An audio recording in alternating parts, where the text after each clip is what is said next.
the weeks following the awakening of the Earth's ecosystems, Evelyn Carter, Daniel Voss, Jonathan Pryce, and Samuel Reed began to notice subtle but profound changes in their own thoughts and perceptions. At first, it was easy to dismiss the vivid dreams, the flashes of insight, the strange melodies that seemed to hum just beyond the edge of hearing. They were exhausted, after all, overwhelmed by the sheer magnitude of what they were witnessing. But as the days turned into weeks, the phenomena intensified. Evelyn would wake from dreams so detailed and coherent, they felt more like memories than inventions.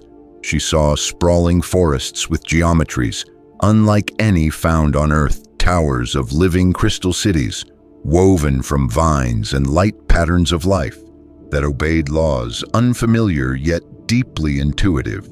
Daniel found himself sketching diagrams of machines. He had never seen devices that seemed to blend organic and technological principles in ways no human engineer had achieved. Yet when he tried to analyze them logically, they resisted comprehension, as if they were glimpses of a knowledge system fundamentally different from anything known. Jonathan became attuned to rhythms that pulsed in the air around him, rhythms that matched neither human music nor the natural cadences of wind and water. It was as if the very fabric of reality had begun to vibrate with a hidden song, and once he noticed it, he could not unhear it. Samuel experienced the phenomena through language, writing words and phrases in languages he did not know, creating stories and myths that spoke of times, places, and beings that had no counterpart in recorded human history. These experiences were not limited to the research team reports, began to flood in from across the resonance zones. Farmers who suddenly devised new agricultural techniques, artisans who sculpted impossible forms without prior training, children who spoke in strange tongues during their dreams, all described a sense of ideas pouring into them. Ideas that felt both alien and achingly familiar. Evelyn compiled the testimonies and found striking similarities, recurring symbols, recurring sounds, recurring themes of unity, growth, remembrance, and transformation.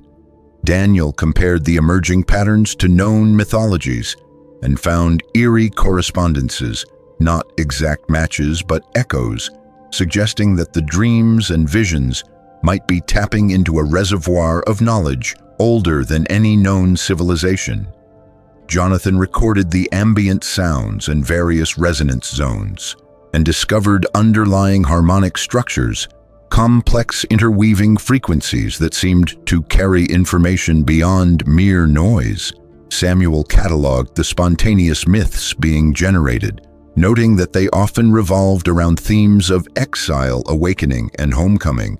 As the evidence mounted, the team realized that they were witnessing not just biological evolution, but cognitive evolution. The very minds of those exposed to the resonance were changing, adapting, receiving.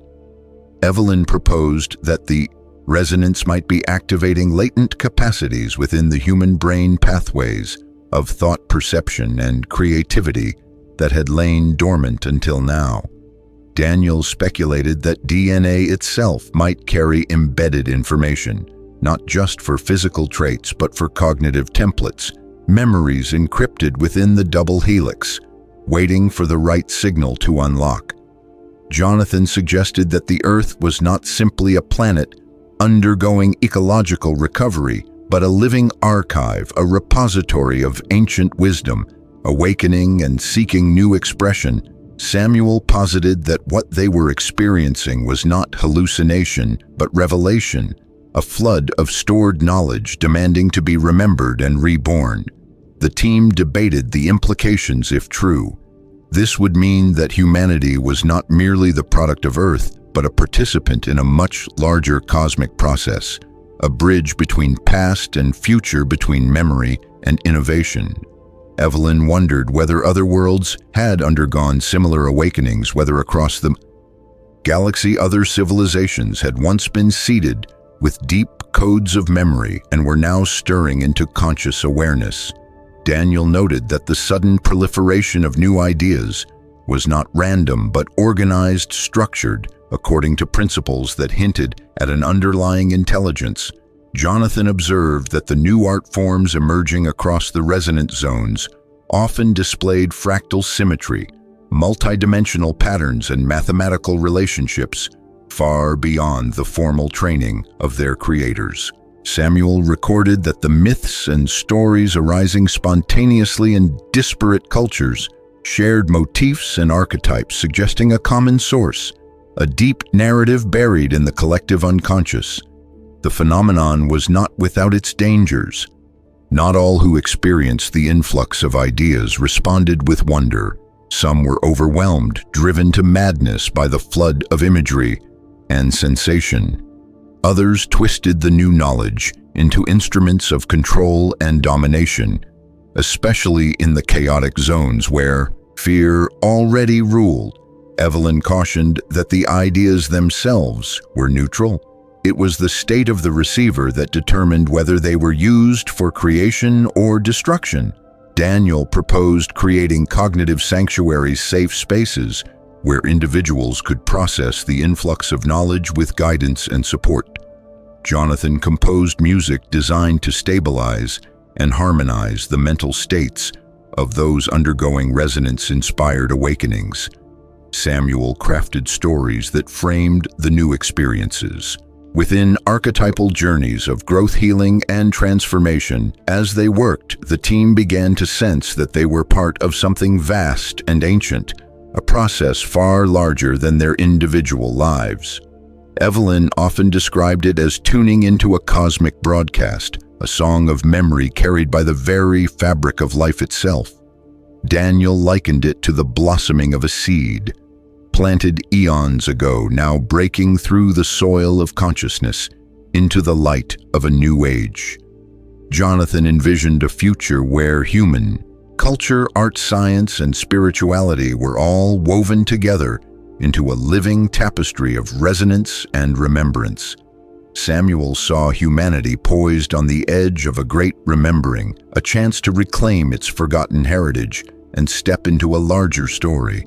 The dreams continued each night, growing more vivid, more insistent, showing visions of worlds beyond imagination and of Earth itself transformed into a vibrant node within a galactic network of living knowledge. Evelyn recorded in her journal that she no longer felt alone. Even in the deepest silence, she could feel the presence of something vast, patient and loving, waiting for humanity to awaken. Daniel wrote that he sensed a great council of minds reaching out across the stars, offering guidance, hope, and kinship. Jonathan composed a symphony titled The Song of Returning, weaving together the themes of exile, memory, and homecoming.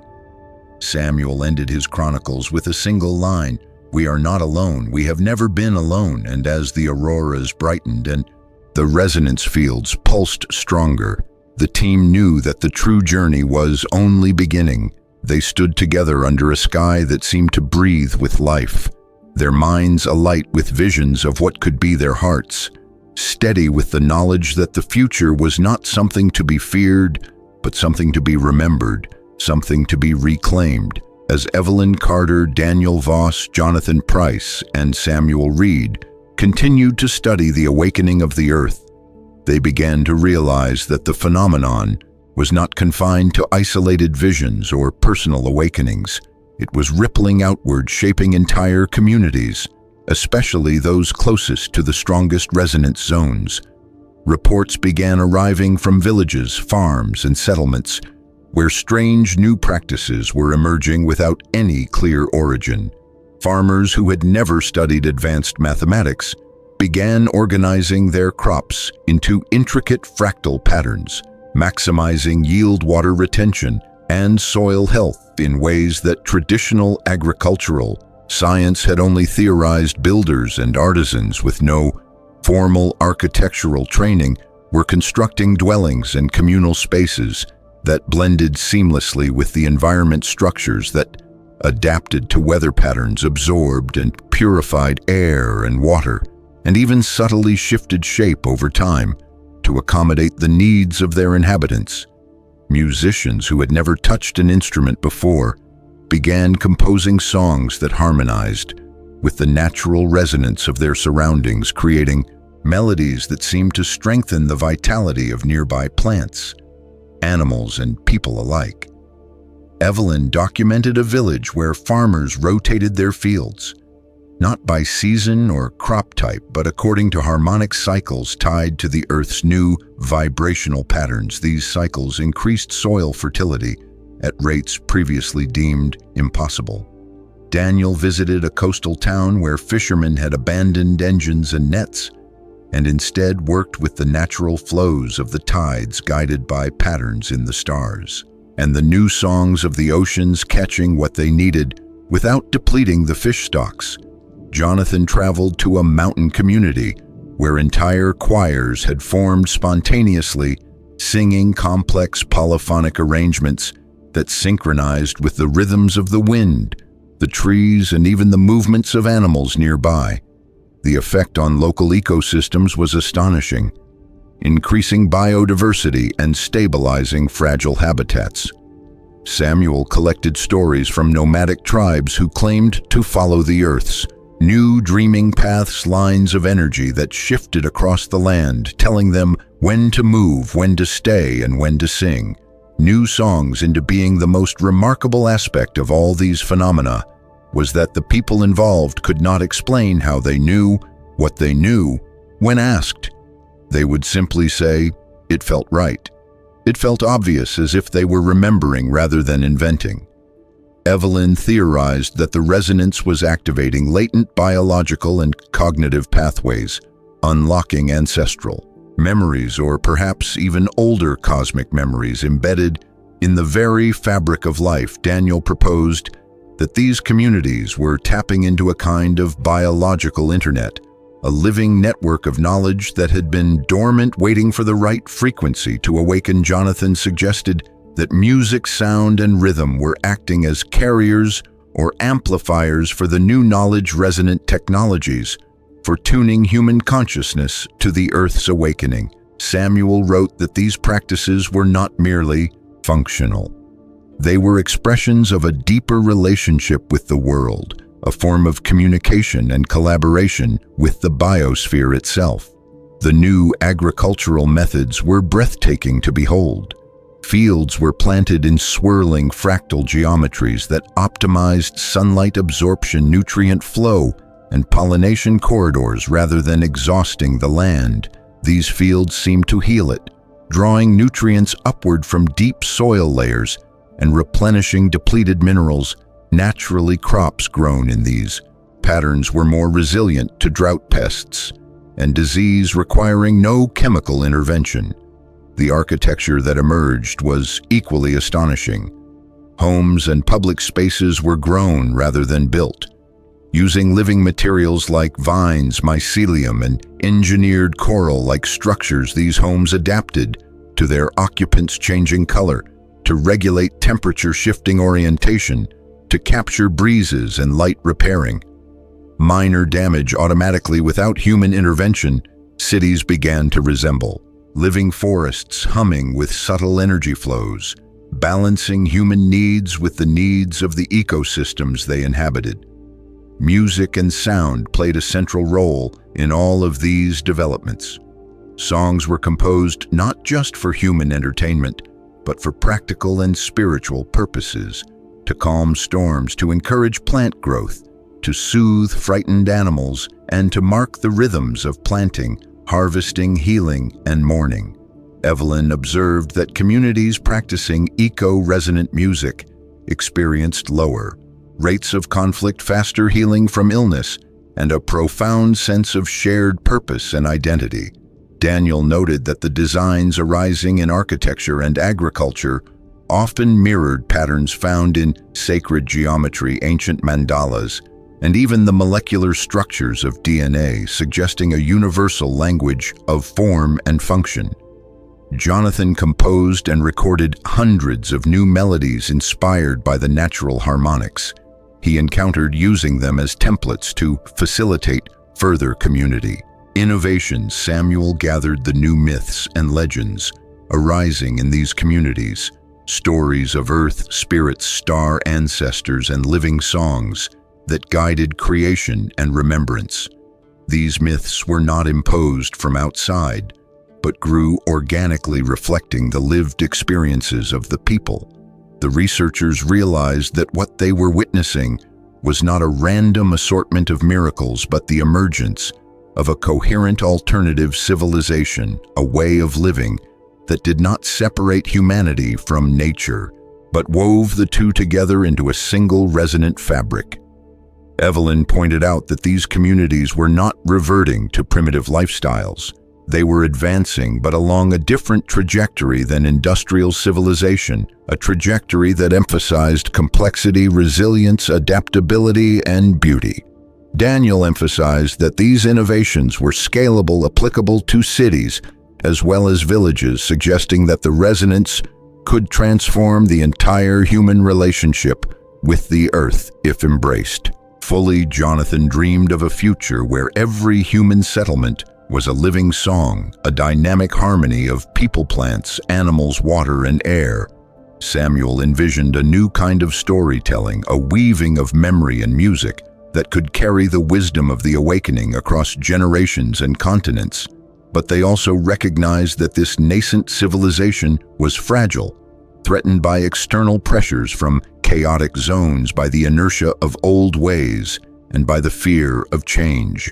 Evelyn advocated for protecting and nurturing these communities, creating resonant sanctuaries where the new ways could flourish free from interference. Daniel developed frameworks for documenting and disseminating the knowledge emerging from the resonant zones without forcing or corrupting it.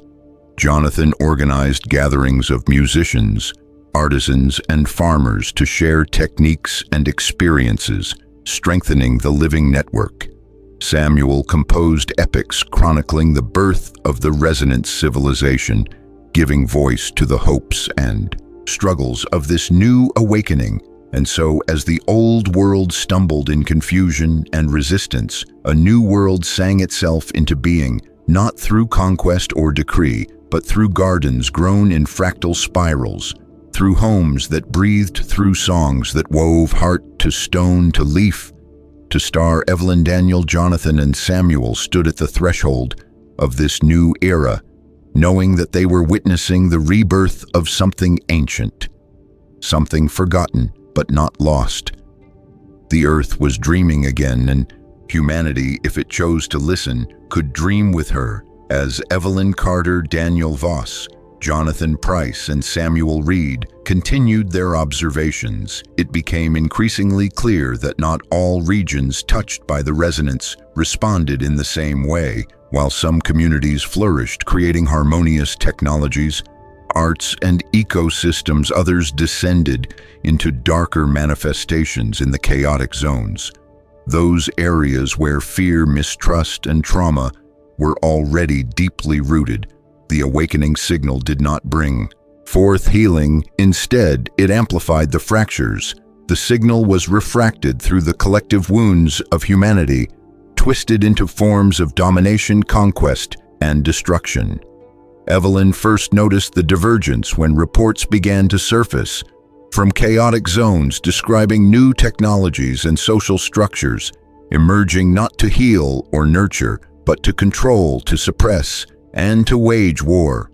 Daniel analyzed intercepted communications from one of the larger chaotic enclaves and was disturbed to find that their so-called innovations revolved around biological weaponry, genetically engineered predators, fortified living structures designed to repel and kill, and surveillance organisms grown specifically to monitor and police human behavior. Jonathan found that the music arising from these regions was dissonant, aggressive, and fractured, lacking the harmonic complexity and resonance that characterized the songs of the thriving zones. Instead of fostering connection, the music seemed designed to fragment, to isolate, to incite fear. Samuel gathered stories from refugees fleeing the chaotic zones, tales of cities walled in living briars that entangled and crushed intruders, crops engineered to poison neighboring lands, fungal plagues unleashed deliberately to destroy competing settlements. The knowledge pouring into these zones was being bent to serve old patterns of domination. Not all who lived within them embraced this dark flowering. Many resisted quietly. Some fled seeking sanctuary among the resonance communities, but the dominant currents in these areas were hostile, aggressive, and closed to the broader symphony. Evelyn theorized that the signal itself was neutral, a catalyst, not an instruction manual. It carried possibilities, seeds of transformation, but it was the inner soil of the receivers that determined what would sprout. Daniel likened it to radiation shining through different crystals, producing beautiful rainbows in some, shattering explosions in others. Jonathan suggested that the chaotic zones were manifesting a kind of cognitive immune response, a desperate clinging to old survival strategies in the face of profound existential change.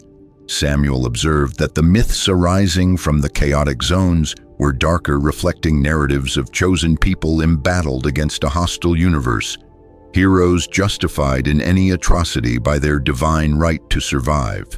The chaotic zones were not static, they were expanding like cancers across the body of the earth, consuming resources, devastating ecosystems, and seeking to impose their will on the surrounding regions. Evelyn stressed the urgency of understanding and addressing the phenomenon, warning that if the chaotic memes spread unchecked, they could overwhelm the fragile blooming of resonance. Daniel proposed establishing resonance bulwarks, areas fortified not with weapons, but with amplified harmonics, regenerative ecosystems, and cultural narratives strong enough to resist the viral spread of fear and control. Jonathan began composing powerful anchoring songs crafted specifically to reinforce coherence, empathy, and resilience in at-risk communities.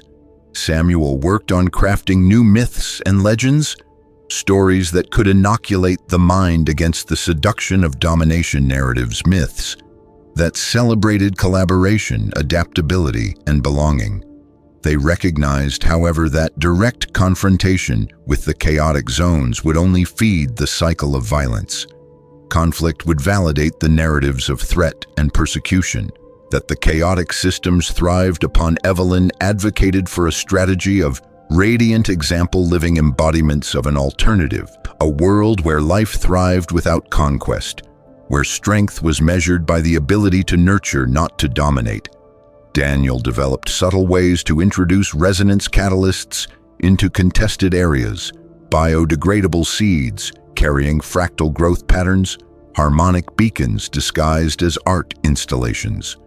Jonathan organized clandestine concerts at the edges of chaotic territories, letting the music seep into the cracks, carrying with it forgotten songs of unity. Samuel spread stories like seeds on the windtails of places where the earth itself sang and people danced with it. Free and unafraid, some seeds found purchase. Small communities began to emerge within the chaotic zones, hidden pockets of resonance where life flickered stubbornly against the tide, but many seeds were trampled, burned, silenced by the machinery of fear. The researchers mourned each loss, but they refused to surrender. Evelyn reflected that the chaotic zones were not enemies to be vanquished, but wounds to be healed. They represented the pain and fear humanity had carried for millennia, magnified and weaponized by the very forces meant to set them free. Daniel noted that the chaotic innovations, while horrifying, were also ingenious, a testament to the creative potential of the human mind, even when twisted by trauma.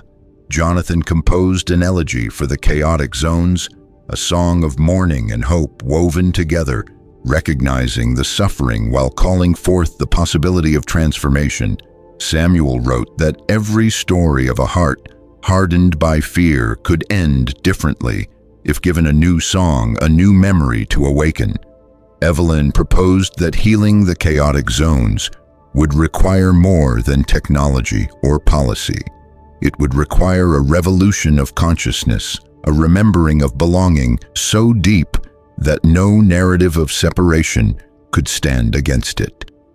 Daniel suggested that the first step was to listen to the chaotic zones, not to their rhetoric of fear, but to the underlying wounds, the forgotten losses, the betrayed hopes. Jonathan sought ways to weave the fractured melodies of the chaotic zones into the larger symphony, honoring the pain without allowing it to dominate. Samuel envisioned rites of reconciliation ceremonies where even the most wounded could find their way back into the great song.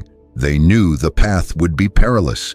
The chaotic zones were formidable, adaptive, and fueled by the raw energies of survival, but they also knew that the resonance was stronger, deeper, older than any fear, that it spoke not only to the mind, but to the very essence of life itself.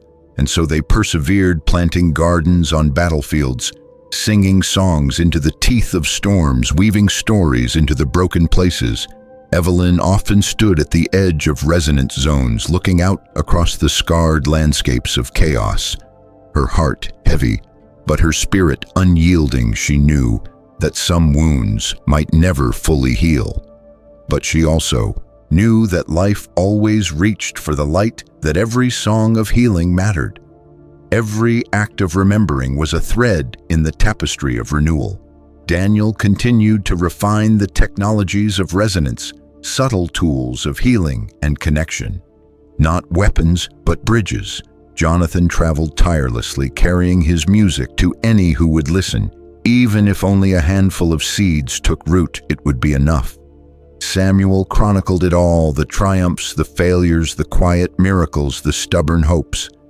And through it all, the earth itself continued to sing, sometimes a song of sorrow, sometimes a song of fierce defiance, but always, always a song of life. And the researchers sang with her, refusing to let the darkness define the ending, as Evelyn Carter, Daniel Voss, Jonathan Price, and Samuel Reed delved deeper into the unfolding phenomena.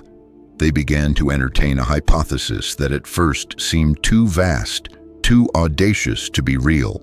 Yet the more they explored the patterns emerging across the resonance zones and the chaotic regions alike, the more the pieces began to fit together. The signal that had awakened the Earth's biosphere was not merely a catalyst for biological or cognitive evolution. It was something far more ancient and profound.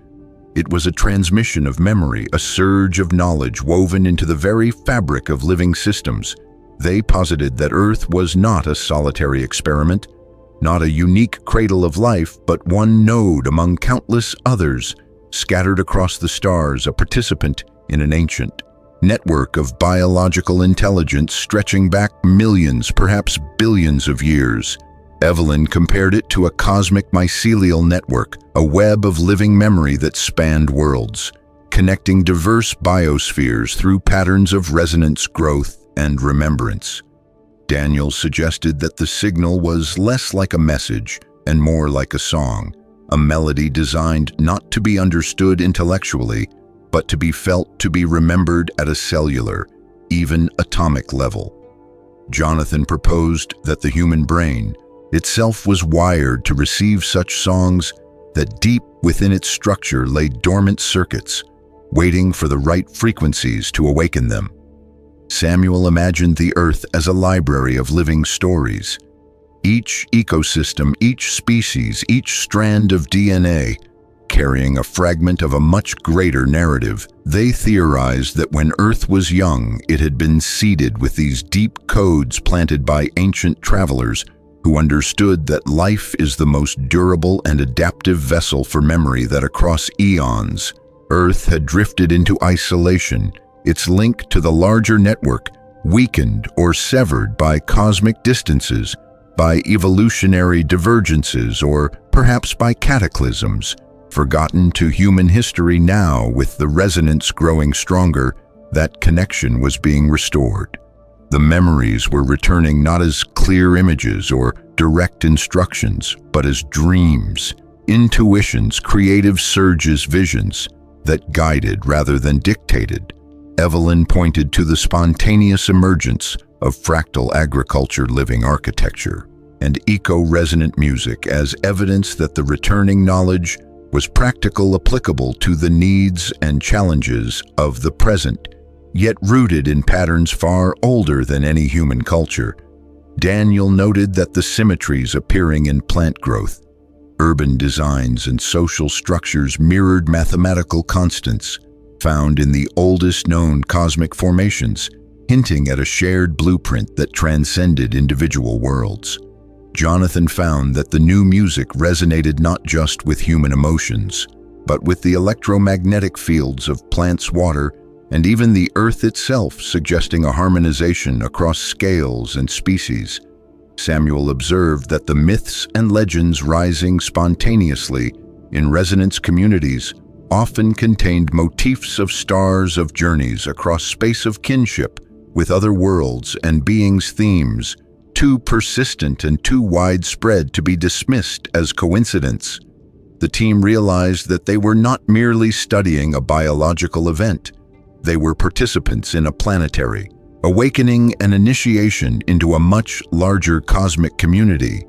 Evelyn speculated that the chaotic zones were also part of this process, representing the necessary confrontation with the accumulated traumas, fears, and imbalances that had severed Earth from the network in the first place. Daniel proposed that the healing of the chaotic zones was not optional but essential, that the full reconnection of Earth required the integration of its darkest aspects as well as its brightest. Jonathan argued that the new arts, sciences, and cultures emerging were not human inventions but collaborations between humanity and the biosphere, guided by the awakened memory of the planet itself. Samuel wrote that the resonance was a call to remember not just individually, but collectively, to remember what it meant to be a living part of a living universe. The implications were staggering if Earth was rejoining the network. What might that mean for human destiny? Evelyn imagined a future where humanity could communicate not just with alien species, but with alien ecosystems, with the consciousness of entire worlds. Daniel envisioned exchanges of seeds, songs, and dreams between planets connected by resonance rather than rockets. Jonathan dreamed of symphonies performed across star systems, harmonizing the voices of countless worlds into a single cosmic chorus. Samuel saw the possibility of a renaissance so profound that it would redefine what it meant to be human, to be alive, to be conscious. Yet they knew that this was not guaranteed. The process could still fail. The chaotic zones could metastasize, the fear and violence could drown out the song. Evelyn stressed that the key was intention, that humanity had to choose to listen to, harmonize, to remember. Daniel warned that clinging to old paradigms of domination and separation would sever the connection again, perhaps irreparably. Jonathan urged the cultivation of communities that lived, the resonance embodying its principles in agriculture, architecture, art, governance, and spirituality. Samuel wrote that the new myths needed to be seeded, carefully nurturing narratives of unity, memory, and mutual becoming. They began to act on their understanding. Evelyn worked with farmers to cultivate living fields that not only fed bodies but tuned minds to the resonance. Daniel designed new forms of education that taught children to think in patterns, networks, and harmonies rather than isolated facts. Jonathan traveled among communities, teaching them to hear the deeper music of the world and to add their own voices to it. Samuel crafted stories that carried the resonance embedded within them, symbols, melodies, and archetypes that awakened ancient memories in the hearts of listeners. Together, they wove a fragile new foundation for a civilization, rooted not in conquest but in communion, not in extraction but in celebration of life, as a sacred weaving of memory and possibility. They knew they were only at the beginning, that the full blossoming of the network might take generations or longer, that setbacks were inevitable and dangers real. But they also knew that the song had been heard, that the dream was awakening across the earth and even beyond. As the nights grew longer and the auroras spread, painting the skies with impossible colors. Evelyn often stood beneath the stars, feeling the hum of the earth beneath her feet and the call of distant worlds in her blood. She whispered into the vastness we remember, and across the resonant zones, across forests and oceans and deserts and mountains, 1,000 voices answered, carried on the wind, on the waves, in the rustling of leaves and the heartbeat of the earth itself, and somewhere far beyond the edge of human sight. Ancient minds stirred, listening, smiling, singing back. Welcome home, as Evelyn Carter, Daniel Voss, Jonathan Pryce, and Samuel Reed continued their investigation into the awakening of the earth. They began to notice a profound divergence unfolding across the planet. It became clear that the biosphere was not reacting as a single unified organism. Instead, it was splitting into two distinct streams, each responding differently to the resonance. The first stream was breathtaking to witness a flow of creativity, connection, and evolution.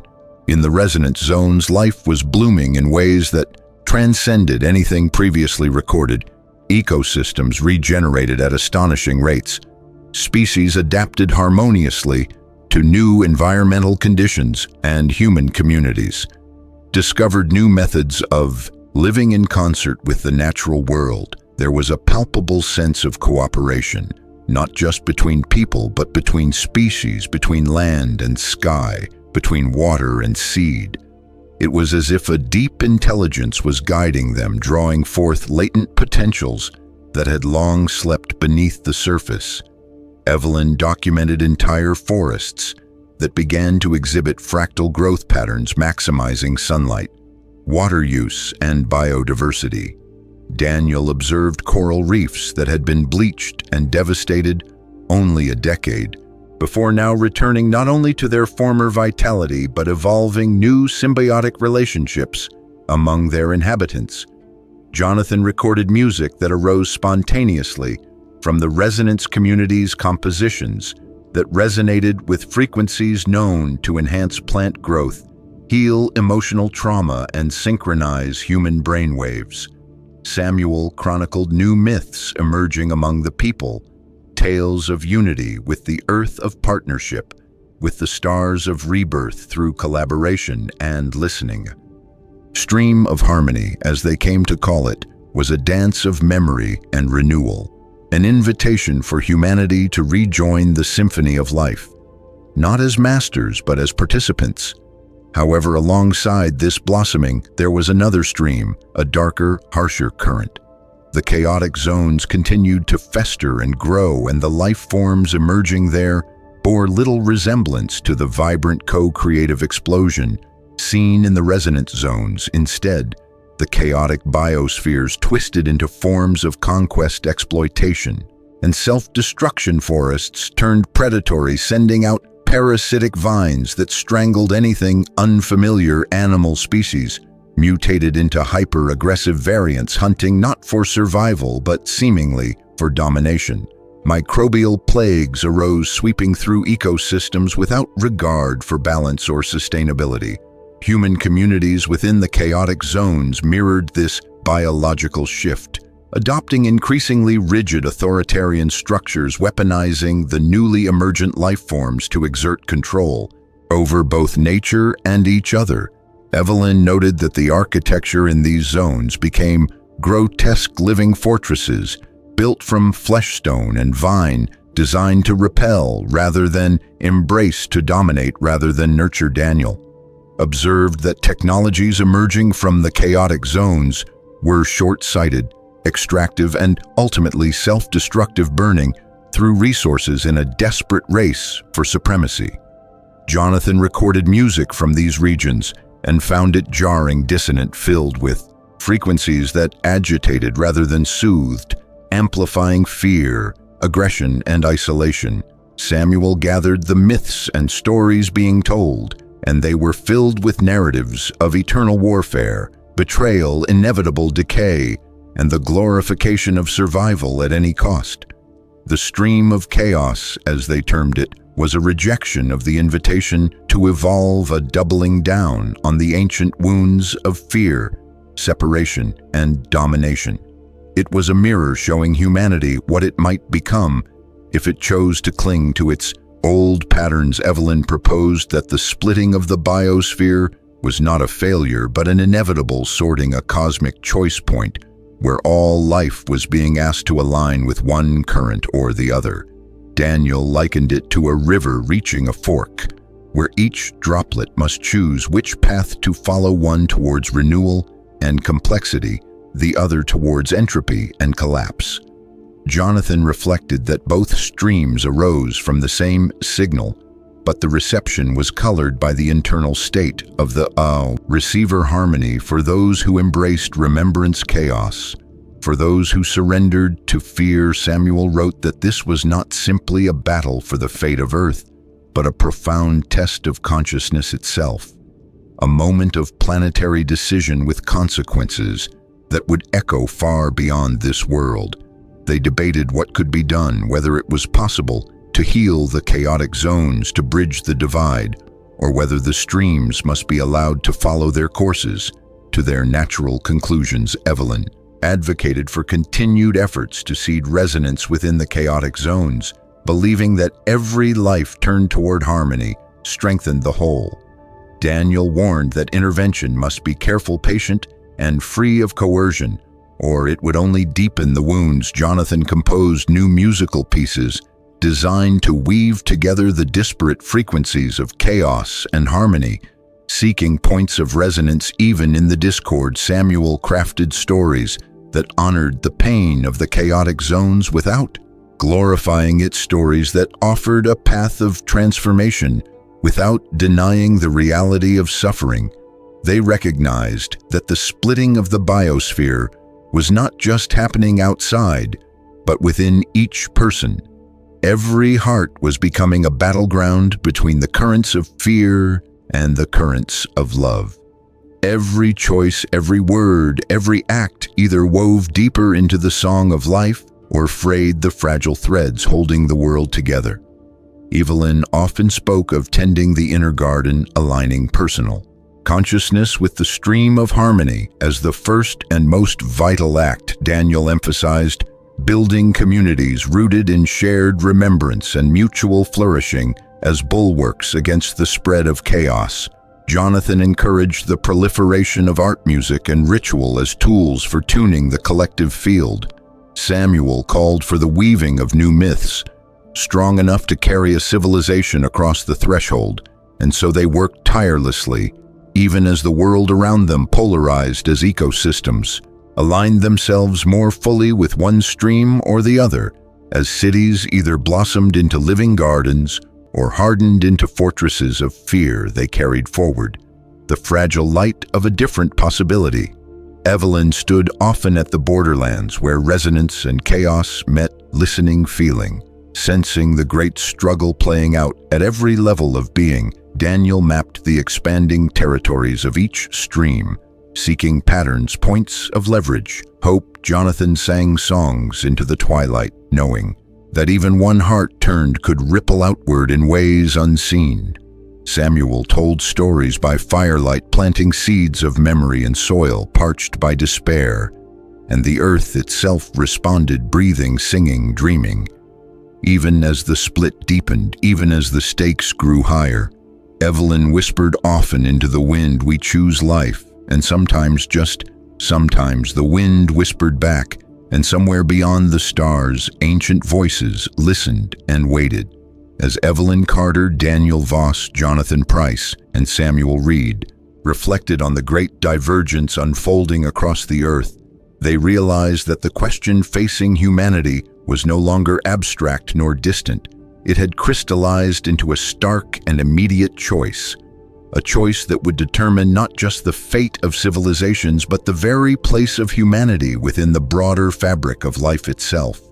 The biosphere was splitting into two streams, one carrying those who embraced the awakening into harmony, evolution, and deeper resonance, the other pulling those who, resisted further into chaos, fragmentation, and eventual oblivion. Evelyn spoke often of the immensity of this crossroads.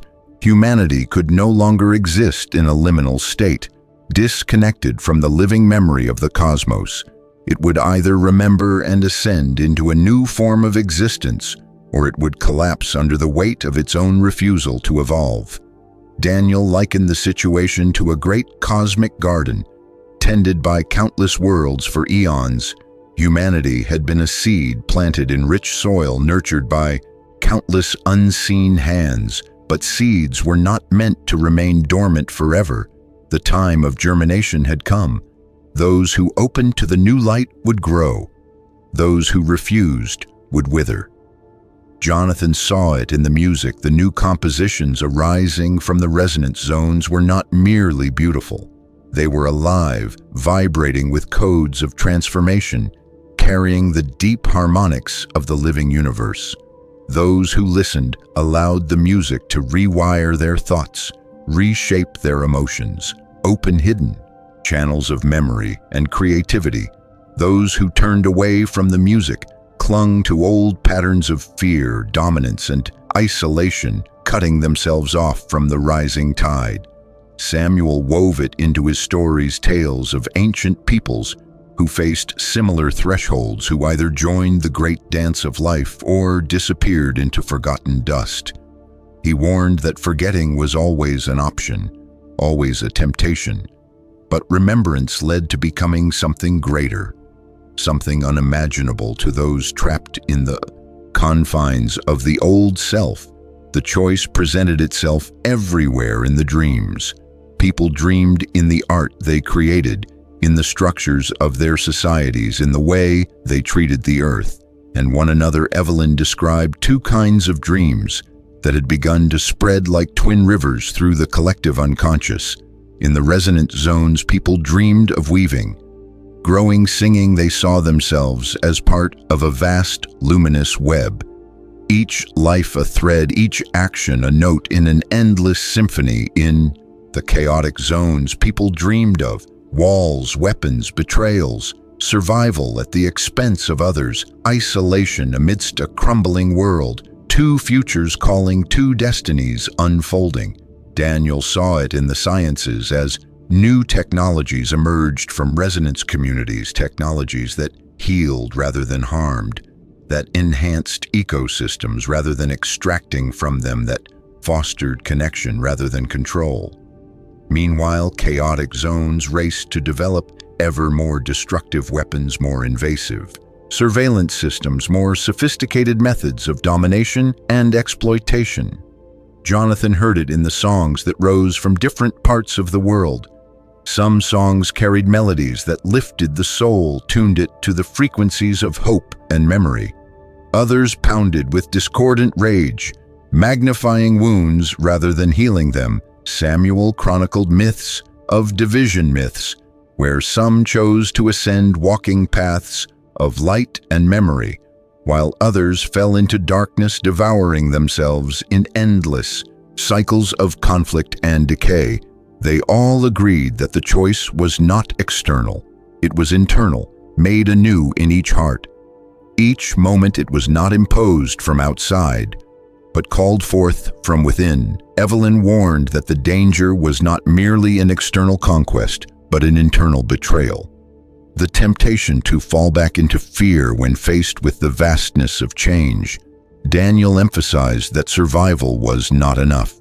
Mere existence was not enough to be part of the living network. One had to choose life in its fullest sense: connection, creativity, compassion, evolution. Jonathan insisted that the music of the universe was always playing, but it required willing ears and open hearts to truly hear and join it. Samuel wrote that memory was not simply recollection, but participation. To remember was to weave oneself back into the living fabric of existence together.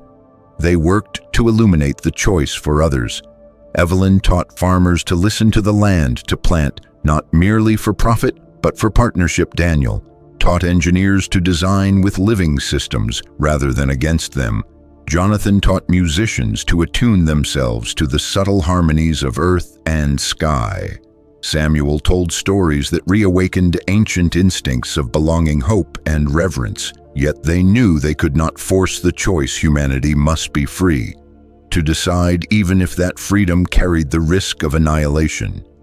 Evelyn spoke to gatherings beneath the open sky, urging people to feel the living presence of the world around them, to remember that they were not separate but integral threads in the great weaving. Daniel built resonance gardens, spaces where people could experience firsthand the living intelligence of the biosphere, spaces that reawakened dormant senses and memories. Jonathan composed and performed great symphonies in public spaces, weaving together the voices of water, stone, tree, and star into a song that called to the deepest parts of the human soul.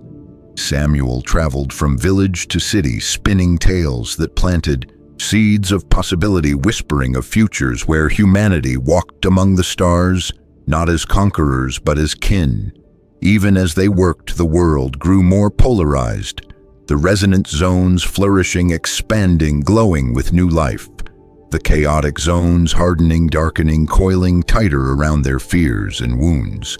Evelyn observed that the resonance zones were forming not just physically, but psychically, clusters of consciousness, harmonizing, vibrating in ways that strengthened one another. Daniel theorized that these clusters could become beacons, nodes of stability and remembrance strong enough to survive, even if much of the old world collapsed.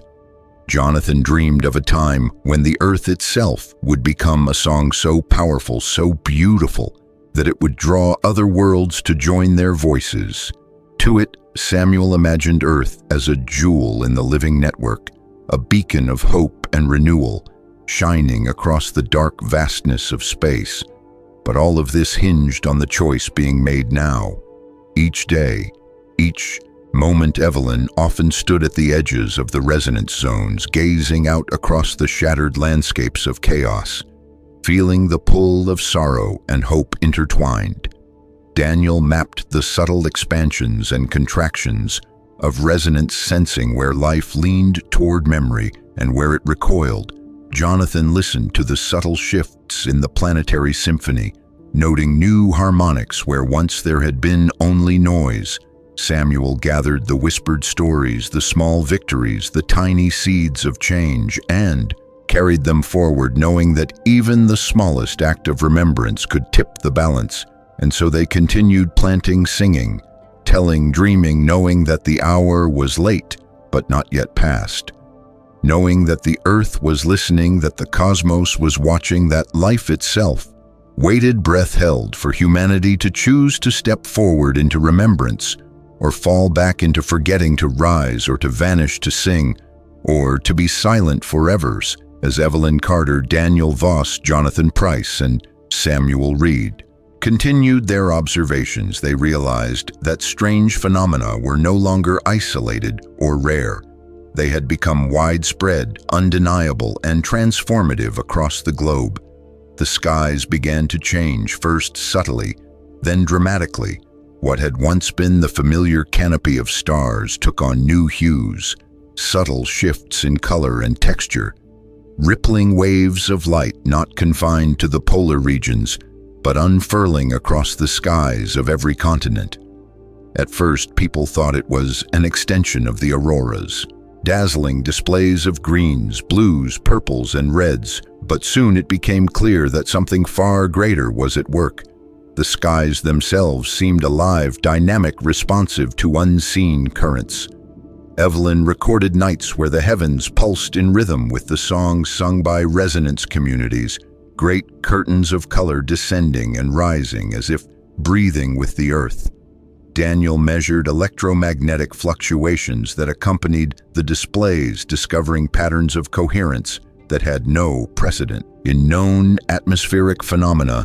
Jonathan composed music inspired by the sky and found that when played in certain places, it seemed to enhance the auroral effects, making the colors dance in new, intricate patterns. Samuel collected stories of old legends, speaking of a time when the sky sang and the earth answered. And now those ancient tales no longer seemed like mere mythology. The auroras were not merely visual, they carried a presence, a feeling, a stirring deep within the human psyche. People across the world began to dream more vividly, more collectively. Dreams of other times, other worlds, ancient gatherings beneath singing skies, memories or visions or perhaps awakenings. Evelyn noted that these dreams were not random but organized, following archetypal patterns that transcended culture, language, and history. Daniel studied the symbols appearing in these dreams, many of which matched glyphs found in the oldest human artifacts.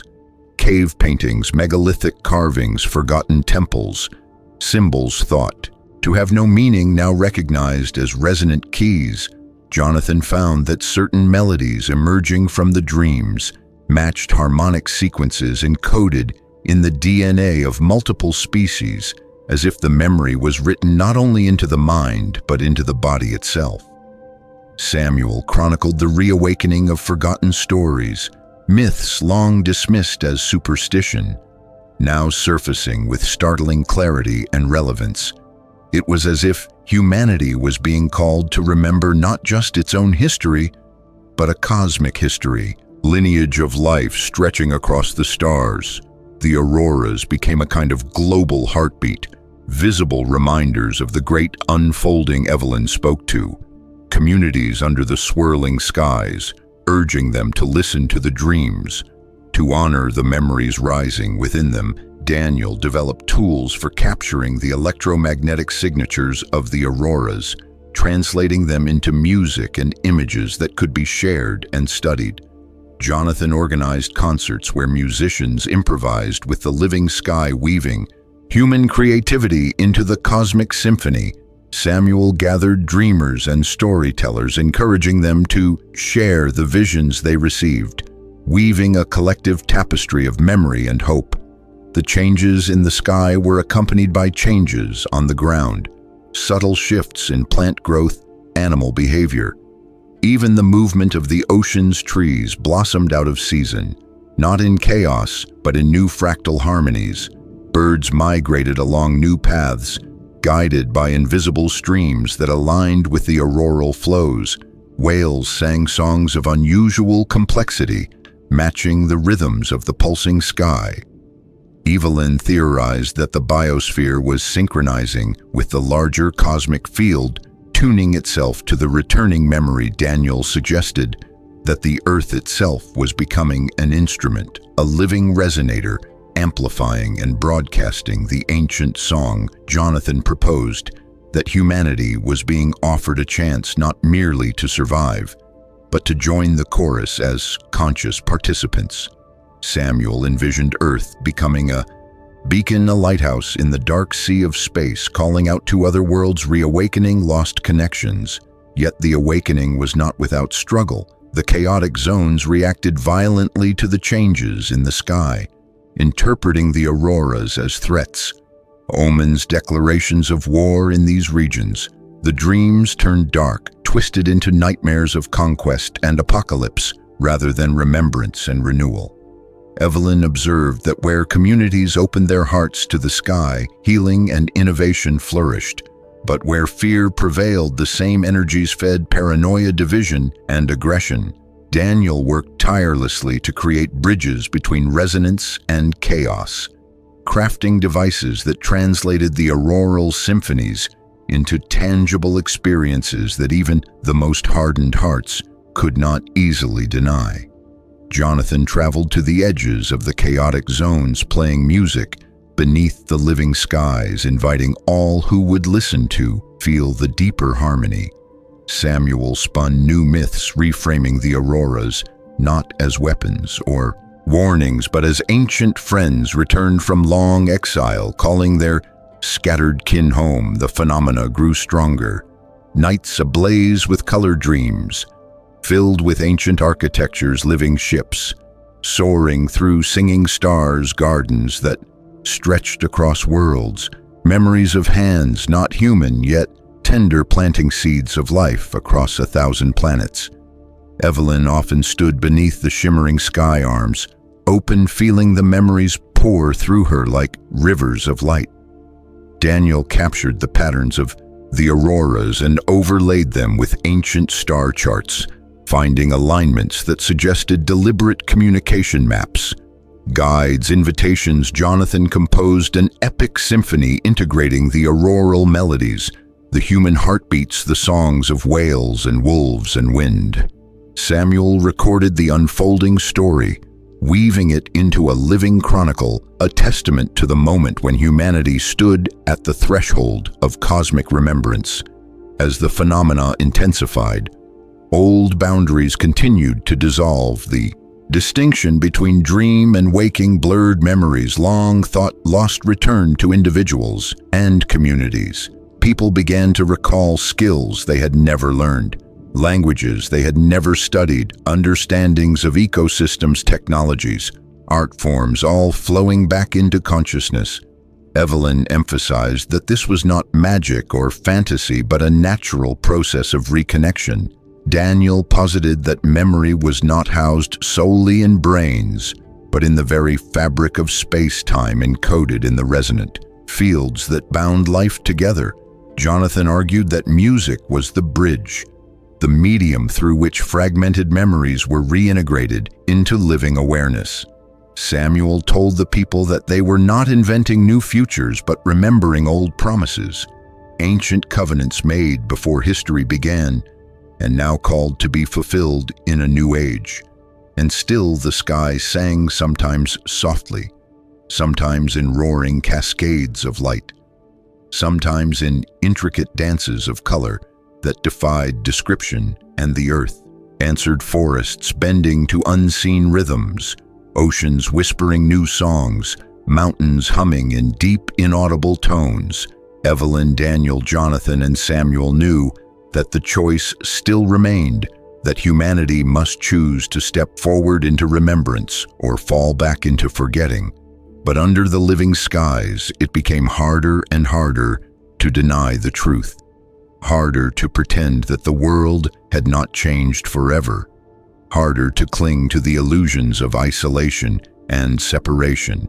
And as the auroras wove their luminous threads across the heavens, the memory of a larger story, a deeper belonging, a cosmic homecoming stirred and grew stronger in the hearts of humankind.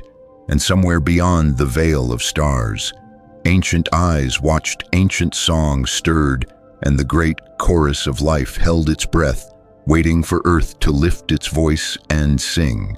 The nights grew longer, the skies deeper and more alive, as Evelyn Carter, Daniel Voss, Jonathan Price, and Samuel Reed moved through a world teetering on the edge of something vast and irreversible everywhere. The signs grew stronger, the pulsing auroras, the dreams blooming like ancient flowers, the strange harmonies rising from forests. Oceans, mountains, and cities alike all spoke of a memory too old to name and yet too intimate to deny. It was not just memory, it was a call, a summoning, a demand for rebirth. Humanity had awakened, the network had stirred.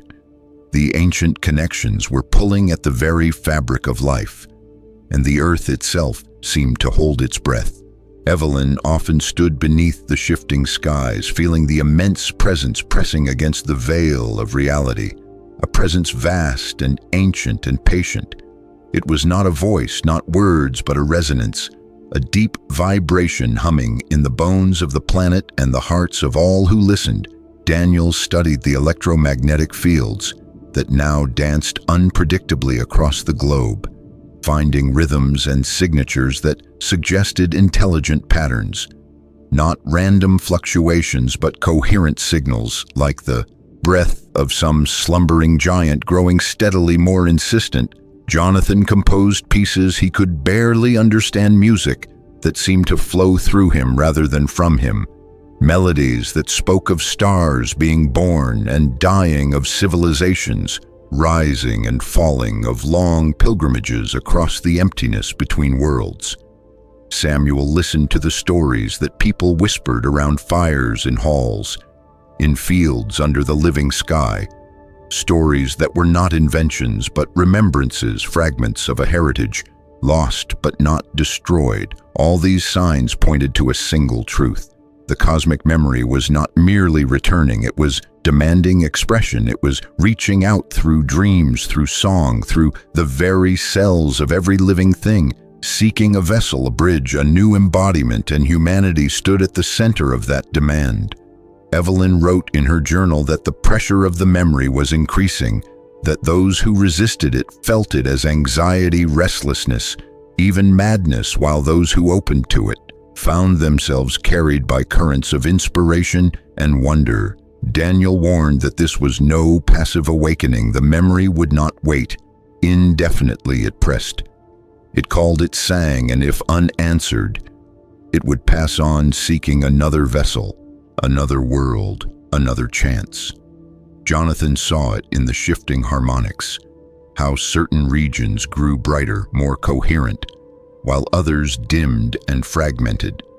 He likened it to a great loom weaving threads of light and sound and memory, and humanity was either weaving itself into the tapestry or letting itself unravel. Samuel spoke of the earth itself as a living being, remembering her place in the grand choir of worlds, and now yearning, aching for humanity to take up its true role as singers, as keepers, as dreamers of the song. Yet nothing was certain. The choice remained. The call grew louder, but the answer was not guaranteed. Under the shimmering veils of Aurora, under the dreaming forests and the humming seas, Evelyn, Daniel, Jonathan, and Samuel moved through a world at a crossroads. They saw communities where the resonance blossomed, where gardens grew in sacred geometries, where songs healed old wounds, where stories wove new bridges between people and the earth. And they saw places where fear hardened hearts, where old patterns of domination and division reasserted themselves, trying in vain to drown out the rising song. Evelyn often found herself gazing at the horizon, wondering if humanity would answer, if they would remember, or if they would let this final chance slip away. Daniel mapped the resonance zones, tracking where the memory flowed strongest, where the earth herself seemed to lean forward, eager for humanity to speak. Jonathan played his music wherever he could, weaving notes that carried the hidden codes, the invitations, the promises Samuel told and retold, the ancient stories reshaped for a new age, planting seeds of memory in every listening heart. And as they moved, the signs grew stranger and stronger. The stars themselves seemed to shift, alignments forming symbols seen only in dreams, and ancient carvings. The rivers sang at night, low melodies that vibrated through stone and skin. The forests pulsed with bioluminescence, echoing the patterns of the auroras. The earth was not waiting passively. She was reaching out, offering her memory, her power, her place among the stars. Evelyn understood that this was not merely about survival. It was about becoming, about stepping into the full inheritance of what it meant to be alive, not just on Earth, but in the cosmos. Daniel realized that the technologies emerging from resonance communities were not new inventions, but rediscoveries, fragments of a forgotten science that wove together life, energy, and memory.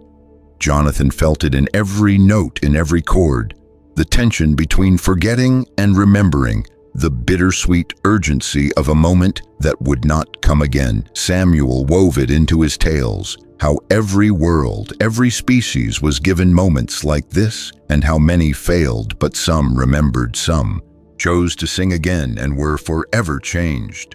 And so the final nights of that season came, and the auroras crowned the world in light, and the dreams grew so vivid that waking and sleeping blurred. Evelyn stood on a hilltop as the sky burned with living color, feeling the pulse of memory in her chest, the earth beneath her feet vibrating with the yearning of ages. Daniel joined her, instruments in hand, mapping the unseen patterns, drawing the resonant maps that no human had touched for millennia. Jonathan sat nearby, strumming melodies older than language, his fingers guided by something deeper than thought. Samuel circled the gathering fires, telling the old, new stories to anyone who would listen, and above them all the sky sang not with words, but with possibilities and demands. The cosmic memory flooding through every cell, every stone, every river, every leaf, seeking a new voice, seeking to be reborn through humanity. It was not a gentle call, it was a tidal force, unstoppable, inevitable. It asked, not for passive acceptance, but for co-creation, for commitment, for a choice. Evelyn closed her eyes and whispered, "Into the winds we remember." And for a moment, for a heartbeat, the earth seemed to shudder with joy. Daniel lifted his instruments and played a single pure note that resonated with the ground and the sky. Jonathan wove the note into a melody that rose and fell like the breath of the world. Samuel spoke a single line into the night, an invocation, a promise: we are ready. Yet the earth remained silent, not in rejection, but in patience, waiting, still waiting for humanity as a whole to answer the memory pressed. The dreams burned, the skies blazed, and the world held its breath in that silence. Evelyn, Daniel, Jonathan, and Samuel felt it, the great weight and wonder of it, the terrible beauty of a freedom that could choose or refuse, the living memory of the stars.